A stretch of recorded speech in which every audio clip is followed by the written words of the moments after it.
Antes das eleições a gente orou, né? Lembram? Eu disse que depois a gente ia orar, continuar orando, independente do resultado das eleições. Deus é soberano. E o nosso compromisso, em primeiro lugar, é com o reino de Deus. Nós temos uma dupla cidadania. Nós somos cidadãos do reino de Deus e cidadãos da pátria terrestre. Mas quem comanda tudo é Deus, é o reino dele. E a Bíblia diz que ele coloca no trono, ele derruba do trono, ele leva os humildes, tira os poderosos.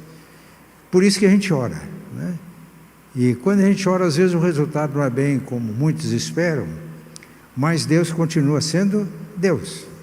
Ele continua sendo soberano. Então vamos continuar orando pela nossa pátria, pelo nosso país, seguindo, obedecendo aquilo que a Bíblia diz. Tem um provérbio, eu não me lembro agora o endereço, que diz que o coração do rei está nas mãos de Deus, e ele inclina na direção da vontade dele. Então, é um texto que eu sempre uso quando oro pelas autoridades constituídas. Hoje é a primeira terça-feira de 2023, primeira terça-feira do ano.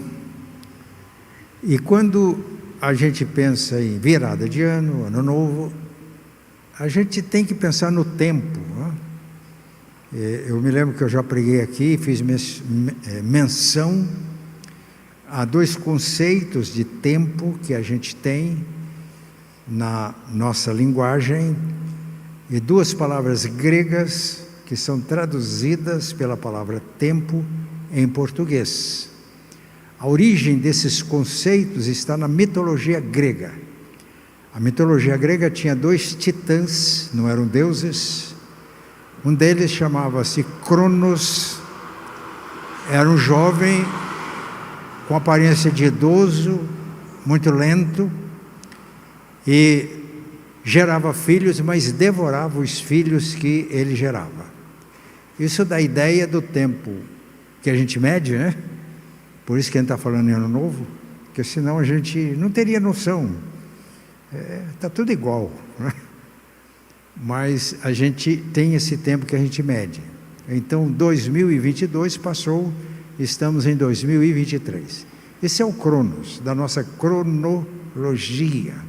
O titã da mitologia grega é um titã com jovem com aparência de idoso, e devorava os filhos que gerava. Isso fala no tempo, que o tempo é voraz, né? Tem uma afirmação que diz: o tempo em sua marcha inexorável não para. Eu já acabei de falar, o tempo que passou aqui não volta mais. Então essa é a ideia do Cronos devorando os filhos que ele gerava. O espelho parece que é implacável com a gente, né? Lá em Londrina, na nossa casa, tinha um espelho bem na frente do quarto, onde a gente entrava na frente do corredor, e de vez em quando eu brincava com ele, apesar de tirar aquele negócio, porque de vez em quando eu via um velho trôpego entrando no quarto. E aí, quando eu vejo fotografias de quando nós nos casamos, eu olho bem e falo: será que é o mesmo? Esse é o tempo Cronos, passa. Outra palavra, outro titã grego, era o Kairos. O Kairos, ele escapou de ser devorado pelo Cronos. Ele é representado por uma figura jovem, calvo, só tem alguns cabelos aqui atrás, geralmente anda desnudo, e jovem, muito lépido. Quando ele passa, se quiser pegar, tem que estar atento, e às vezes pega aqui pelos cabelinhos, né, atrás. Esse é o tempo Cronos, que aí não está falando em quantidade, mas em qualidade, em oportunidade. Não é verdade que as oportunidades passam? Essa é a ideia. Então, viramos a página. Eu sempre estou escrevendo algumas orações de manhã, e no final do ano me veio a ideia de que 2021, 2022, foi um ano abençoado, né? A Bíblia diz que todas as coisas cooperam para o bem daqueles que amam a Deus. Então, mesmo aquilo que a gente achou que não foi bom, então me veio a ideia de 2022 abençoado. Feliz ano velho, abençoado. O ano velho feliz, abençoado. E feliz ano novo, que é um desejo. Estamos pensando em tempo. E eu pensei hoje em a gente ler alguns textos da Bíblia. Os irmãos abram comigo, por favor, na carta de Paulo aos Efésios, capítulo 5. Carta de Paulo aos Efésios, capítulo 5.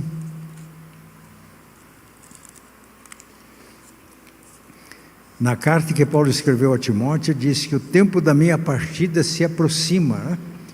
Hoje eu estava lá na televisão vendo as reportagens sobre o Pelé, enfatizando bem, 1940, 2022, 82 anos. Aí eu estava vendo que o tempo da minha partida se aproxima, porque também nasci em 1940. Vamos ler este texto a partir do versículo 15. Efésios 5, a partir do versículo 15. Eu vou ler na linguagem de hoje. Os irmãos podem ler na versão que tem em mãos. Portanto, prestem atenção na sua maneira de viver. Não vivam como os ignorantes, mas como sábios. Os dias em que vivemos são maus. Por isso, aproveitem bem todas as oportunidades que vocês têm. Não hajam como pessoas sem juízo, mas procurem entender o que o Senhor quer que vocês façam. Não se embriaguem, pois a bebida levará vocês à desgraça, mas encham-se do Espírito de Deus.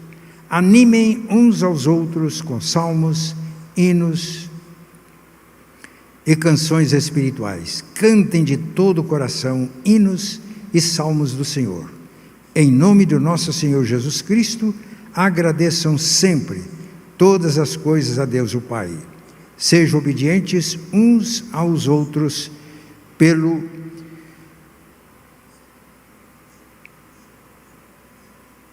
respeito que têm por Cristo. Esse é o nosso texto. Numa outra versão, eu destacaria o versículo 16, eu vou citar aqui na outra versão. Vejam prudentemente como andais.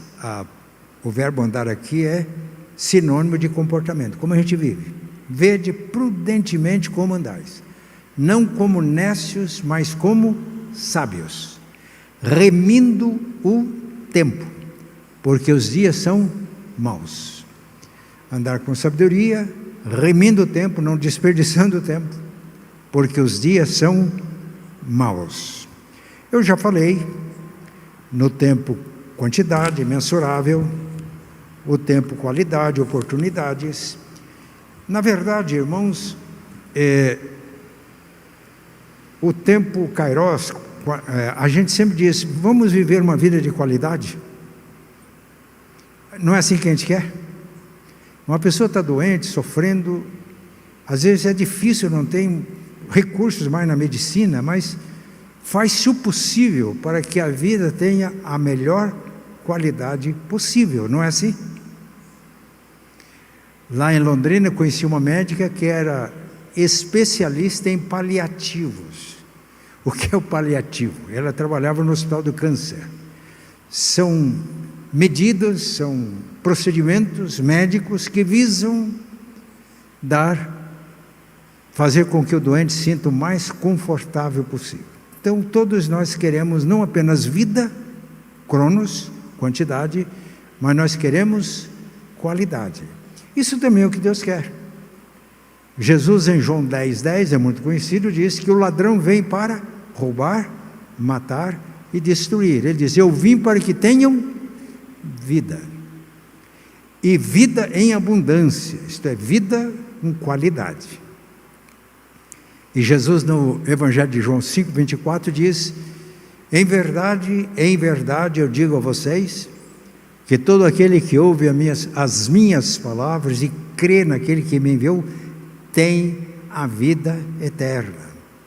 Ele veio para que a gente tenha vida eterna. E vida eterna não é só uma vida de duração sem fim. Mas a vida eterna que ele traz é vida de qualidade. Porque vida eterna sem qualidade seria uma tragédia. É isso que Jesus traz para nós. Vida de qualidade. Vejam prudentemente como vocês andam, remindo o tempo, porque os dias são maus. Na versão que eu lhe disse, aproveitando as oportunidades. Quais são as grandes oportunidades que Deus tem para nós? A grande oportunidade que Deus dá para nós, e precisamos de remir o tempo, não deixar passar essa oportunidade, é a oportunidade da salvação. Mateus 16, 26, Jesus faz essa pergunta: de que adiantará uma pessoa ganhar o mundo inteiro e perder a sua alma? Entende qualidade de vida, ter muitas coisas, passear, viajar, faz tudo isso, mas descuida do que é mais importante, que é a sua alma. Este é o bem maior que nós temos. E, portanto, nós devemos aproveitar a oportunidade de salvação que Deus nos oferece. 2 Coríntios 6, 1 a 2, Paulo escreve: como cooperadores de Deus, insistimos com vocês para não receberem em vão a graça de Deus, pois ele diz: eu o ouvi no tempo favorável e o socorri no dia da salvação. Digo-lhes que agora é o tempo favorável, agora é o dia da salvação. A oportunidade passa. Devemos estar atentos e orar pelas pessoas. Fazer, se somos salvos, o dever de anunciar a salvação, de orar pelas pessoas. O tempo kairos é a oportunidade que passa rápido, como eu já disse. Não apenas a salvação que nós recebemos pela graça como um presente de Deus, mas precisamos de desenvolver essa salvação. Filipenses 2, 12 a 15, Paulo escreve: desenvolvam a sua salvação com temor e tremor, porque Deus é quem efetua em vocês tanto querer como realizar, segundo a sua boa vontade. Eu estou salvo em Cristo, eu vou desenvolver essa salvação, não vou fazer nada para ser salvo, mas vou desenvolver aquela bênção que Deus já me deu, no processo da santificação. Façam tudo sem murmurações nem discussões, para que sejam irrepreensíveis e puros, filhos de Deus inculpáveis no meio de uma geração pervertida e corrupta, na qual vocês brilham como luzeiros no mundo. Aproveitar a oportunidade de viver esta experiência. Mas além da salvação, todos nós, e a oportunidade muito importante é missão. A missão é que dá sentido para nós aqui, de continuarmos aqui no mundo. A missão. João 9,4, Jesus diz: enquanto é dia, precisamos realizar a obra daquele que me enviou. Jesus falando: a noite se aproxima quando ninguém pode trabalhar. Qual é o plano de Deus para a minha vida? Ele tem para a vida de cada um. O que Deus já preparou para a gente fazer? Ele está dando oportunidade.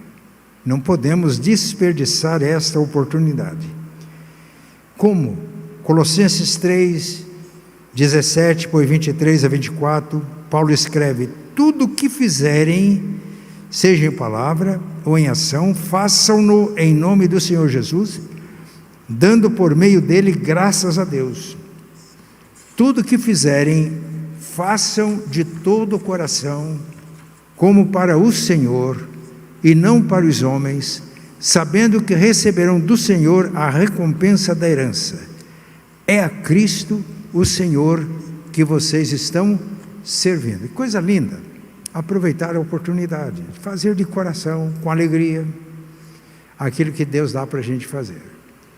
Aí o Eclesiastes faz essa exortação: lembra-te do teu Criador nos dias da tua mocidade. Antes que venham os maus dias e chegue um momento em que vocês vão dizer: não tenho mais contentamento nele, já estou trôpego, o paladar já não funciona direito, o ouvido não escuta bem, problema com os dentes, apesar de todos os recursos que a gente tem hoje. Antes que chegue esses dias, lembra-te do teu Criador nos dias da tua mocidade. Eu vi isso quando era criança, e um dia eu já contei essa experiência aqui, era um adolescente. Eu vi um presbítero num culto de sítio, num domingo de tarde, um homem muito humilde. Ele leu o Salmo 119, 105, lâmpada para os meus pés é a tua palavra e luz para o meu caminho. Ele diz: quem se deixa iluminar pela palavra, a palavra ilumina o caminho, ilumina os pés para dar todos os passos no caminho, nunca fica perdido, nunca fica desnorteado. Eu vi aquilo e falei: eu quero isso para mim. A palavra de Deus iluminando o caminho e sendo uma lâmpada para os pés, para dar cada passo no caminho. Isso é bom ou não? E Deus nos dá oportunidade para isso. Então não vamos ficar gastando as oportunidades em outras coisas. Como aproveitar as oportunidades? O texto que nós lemos traz algumas dicas importantes. Primeiro, vamos aproveitar as oportunidades de 2023, enquanto Deus nos der vida aqui. Vamos aproveitar a oportunidade com sabedoria. Olha o que Paulo escreve em Efésios 5,15: tenham cuidado com a maneira como vocês vivem, que não seja como insensatos, mas como sábios, remindo o tempo, porque os dias são maus. Andando com sabedoria. Eu já citei o Salmo 119, mas vou citá-lo na linguagem de hoje. A tua palavra é lâmpada que ilumina os meus passos e luz que clareia o meu caminho. Mateus 10,16: eu os estou enviando como ovelhas entre lobos, portanto sejam prudentes como as serpentes e simples como as pombas. Nós vivemos num mundo mau. Parece que Jesus não gosta da gente, porque é como se ele chamasse a gente e falasse: olha aí, olha lá para o mundo, vocês estão vendo aquela alcateia de lobos? Imagine para onde eu vou mandar para vocês. Mandar vocês para lá. Ele manda a gente como ovelhas no meio de lobos. Sabedoria. Sermos simples como as pombas, sem maldade, sem querer ser mais esperto que os outros, mais prudente como as serpentes.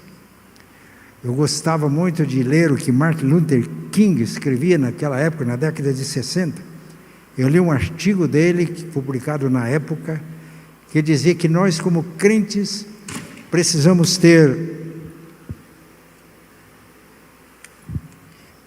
ter uma mente penetrante, prudentes, aliados a um coração terno, piedoso.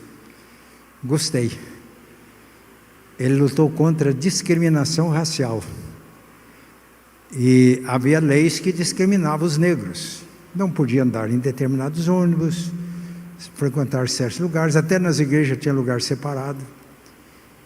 Isso era legal. E Martin Luther King dizia que isso era imoral.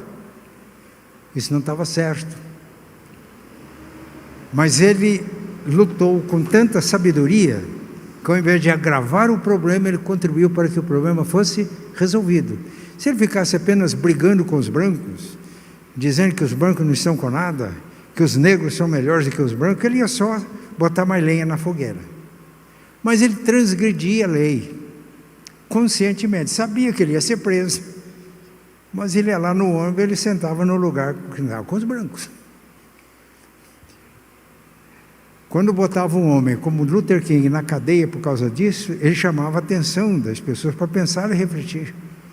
A lei está injusta, a lei está errada. Claro, ele pagou isso com a própria vida, porque o ódio humano é terrível. Ele pagou com a própria vida. mas eu estive nos Estados Unidos na década de 90. Eu estava olhando a liderança da Igreja Presbiteriana dos Estados Unidos, e um dos líderes eminentes, quando eu estava lá, era um negro. E os presbiterianos, eles são anglo-saxônicos. A origem primeira é lá da Europa. E eu fiquei olhando e eu lembrei de Martin Luther King e dei graças a Deus pela vida dele. Um homem que era simples como as pombas, mas prudente como as serpentes. Um coração terno, piedoso, que amava as pessoas, aliado a uma mente penetrante, que não se deixava enganar. Então é assim que nós devemos aproveitar as oportunidades que Deus nos dá. Mas além disso, devemos aproveitar as oportunidades submetendo a nossa vontade à vontade de Deus. Olha o 5,17. Portanto, não sejam insensatos, mas procurem compreender qual é a vontade do Senhor. Procurem compreender em cada situação. Hoje de manhã eu estava orando, nosso país está muito polarizado ainda, né? E a gente ouve posições mais diferentes, pessoas com narrativas, etc. Eu orava e dizia: Senhor, me ajuda a ver essa situação como o Senhor vê. Me ajuda, por favor, discernir nesse contexto qual é a tua vontade para mim, como eu devo agir, proceder. Vamos aproveitar as oportunidades que Deus nos dá, mas procurando conhecer qual é a vontade dEle. Porque a vontade dEle, diz Paulo em Romanos 12, 2, é boa, perfeita e agradável. E quando nós deixamos que Deus transforme a nossa mente pela renovação da palavra, a gente começa a experimentar essa vontade, que é boa, agradável e perfeita. E Paulo, escrevendo aos Romanos, diz que todos os que são guiados pelo Espírito Santo são filhos de Deus. Outra coisa, a gente pedir que o Espírito Santo nos guie nos detalhes da nossa vida. Na década de 60, eu comprei o meu primeiro carro, depois tive que vender. Pedi ajuda de um irmão conhecido, que entendia de negócio de carro, ele me ajudou, mas eu não fiquei satisfeito, porque ele elogiou muito o meu carro, era um carro velho. E aquele não deu certo o negócio. Eu me lembro que eu aprendi uma lição. Eu disse: Senhor, eu não sei fazer negócio, mas eu preciso vender o meu carro. Eu vou pedir que o teu Santo Espírito dirija nesse negócio também. Aí aquele negócio antes que não tinha me deixado satisfeito, não deu certo mesmo. Aí vendi um carro para uma pessoa desconhecida. O carro tinha um problema no chassi. Antes eu falei: senhor, por favor, dá uma olhadinha aqui, tem um problema aqui, eu gostaria que o senhor observasse. Parcelei um pouco para ele, pela fé, porque eu não conhecia bem a pessoa. Quando ele pagou a última prestação, ele disse: olha, o carro é tudo aquilo que o senhor me falou. Deus pode dirigir a gente nos negócios, nos detalhes da nossa vida, procurar entender a vontade de Deus em tudo, submetendo a nossa vontade à vontade de Deus e buscando a direção do Espírito. Em terceiro lugar, aproveitar as oportunidades com sabedoria, aproveitar as oportunidades submetendo a nossa vontade à vontade de Deus e aproveitar as oportunidades vivendo na plenitude do Espírito Santo. E como é que a gente fica cheio do Espírito? Eu já falei que a maior oportunidade é de salvação. Quando nós cremos em Jesus, os nossos pecados são perdoados, Ele nos dá o dom do Espírito Santo, que vem morar no nosso coração. E Deus quer que a gente viva cheio do Espírito Santo. Então no versículo 18, Paulo diz: não fique embriagado com vinho, que isso leva à desgraça. Eu acho que nesse final de ano os irmãos podem perceber que isso é verdade. Mas encham-se do Espírito Santo. Então essa plenitude do Espírito, viver cheio do Espírito, é uma possibilidade para todos nós. Agora, como a gente fica cheio do Espírito? A palavra dá algumas orientações claras. Encham-se do Espírito Santo, Efésios 5,18. No versículo 19, encham-se do Espírito Santo, enchei-vos do Espírito, falando entre vós com salmos e hinos, com cânticos, louvando de coração o Senhor. Aqui os nossos irmãos do louvor, lá o Rocha e o Jonatas, estão nos dirigindo hoje. Mas louvar a Deus não é só cântico. A gente louva a Deus falando. Louvar não é só atos externos, louvar é uma atitude. Então, quando a gente tem essa atitude de louvor, constante, permanente, a gente pode viver permanentemente cheio do Espírito. Porque o verbo enchei-vos do Espírito, no grego ele está no imperativo, é uma ordem, mas está na voz passiva, está no presente contínuo. O que é o presente contínuo? É uma ação que não aconteceu no passado e ficou lá, é uma ação que está continuando, é o nosso particípio presente, né? Louvando de coração, enchendo constantemente, deixai-vos encher constantemente pelo Espírito, louvando. Vamos aprender isso? Como é que está a nossa vida? A gente reclama mais do que louva? O versículo seguinte, o 20, diz: dando por tudo graças a nosso Deus e Pai em nome de Jesus, agradecendo. Vamos pensar um pouco. A gente agradece mais do que reclama? E o texto é muito claro, agradecendo por tudo, porque até aquelas coisas que não parecem boas, mas se a gente está dando graças a Deus, Deus transforma aquilo, né? E as coisas parecem ruins, se transformam em bênçãos para nós. Ficamos cheios do Espírito Santo, dando graças por tudo a nosso Deus e Pai, em nome de Jesus. E o versículo 21, enchei-vos do Espírito, sujeitando-vos uns aos outros no temor de Cristo. Porque se o meu irmão é crente, convertido, recebeu o Espírito Santo, então ele tem o mesmo Espírito que eu tenho. Concordam comigo? E o Espírito Santo dá dons. Todos convertidos têm dons. Não é que vai pedir dons, já tem que descobrir. E nós abençoamos uns aos outros exercendo os dons. Eu tenho um dom no corpo de Cristo, mas se os irmãos não estiverem submissos a mim no dom que eu tenho, como é que eu vou abençoar o irmão? No entanto, cada irmão com o qual eu convivo tem dons do Espírito. Se eu não estiver submisso ao irmão, como é que o irmão vai me abençoar? Então, quando vivemos em comunhão, respeitando uns aos outros, estando com o coração aberto para receber o que Deus tem para mim através do meu irmão, eu fico cheio do Espírito. Pastor, às vezes tem um problema, às vezes o crente acha que só ele tem que abençoar todo mundo. E o problema é quando o pastor começa a pensar assim também.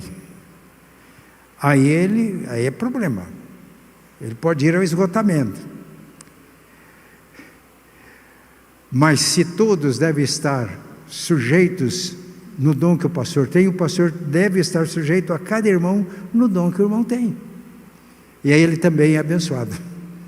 E nós nos abençoamos e vivemos cheios do Espírito na comunhão.